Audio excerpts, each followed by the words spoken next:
Nicole Wilkins with FitnessRx for Women. This is the next question and answer segment where I took your questions from Facebook last week and I'm going to answer them for you today. The first question I have is, in order to reduce overall body fat, would you suggest circuit training with a moderate or lightweight, high intensity interval training, or both? Well, in order to reduce overall body fat, I definitely recommend weight training. So I wouldn't necessarily do a whole lot of circuit training. It depends on where you're starting from. If you don't have a whole lot of muscle, you need to build that muscle, so I would recommend lifting heavier, maybe splitting up your body parts to really work deep and high volume into the area that you're training. And high intensity interval training will definitely burn more body fat, so maybe doing 2 or 3 days of high intensity workouts, sprints on the track, or high intensity step mill, or trying something that really gets your heart rate elevated to burn more calories in a shorter period of time.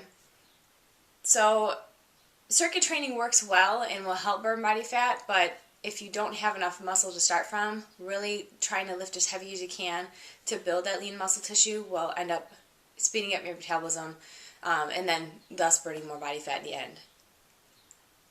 I got a lot of questions this week about creatine and whether or not it's good or bad. So creatine for women is totally safe. There's nothing wrong with it. In fact, I know a lot of women who, myself included, have used creatine and have seen great results from it. Basically, what creatine does is it helps flush water into the working muscle. So it expands the fascia and it can help give you a greater pump when you're training. It also can flush nutrients in to help aid in recovery after your training. It helps with muscle growth, so the more muscle that you have, the faster your metabolism is, and thus the more fat you burn. So there's a lot of benefits. A lot of people are concerned with the bloating, and I don't really recommend loading creatine. I don't really think it's necessary. Taking maybe 3 grams to 5 grams at a time each day after your workout is sufficient enough. Maybe cycle it on for anywhere from 2 to 6 weeks, and then taking it off for 2 to 6 weeks, and then cycling it back. So it's just a supplement to add into your routine if you're kind of at a stagnant point. There's nothing wrong with it, and a lot of women and men see great results from it. So the next question I have is, when training for a competition, is it okay to chew sugar-free gum? If so, what is the reasonable daily amount? Well, this is something that I really should take advice from. I love chewing gum. Kim Odo always gets on me about it, but I would say a realistic amount would be 3 pieces a day, no more than that. I mean, there are calories in gum, so even if it's sugar-free, there's still about 5 calories a stick. So if you're eating a whole pack, you're getting 15 times 5 calories per day just from that gum. And also, if you chew too much gum, it could give you some gas and bloating, so I don't really recommend overdoing the gum, but it does help stave off some cravings if you have a sweet tooth. The next question is, I'm very active and recently broke my foot. Any cardio advice while still in a cast? Well, the cardio is going to be very difficult in a boot,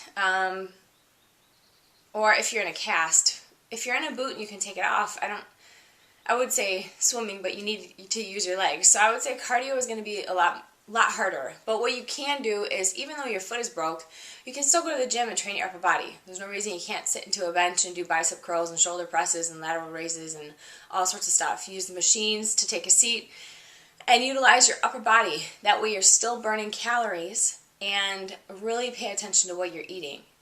Your injury is going to take some time to heal, but it won't inhibit your weight loss, your goals too much if you do still go to the gym. Because even though you work out just your upper body, you can still do abs and do leg raises and crunches, keeping your feet off the floor.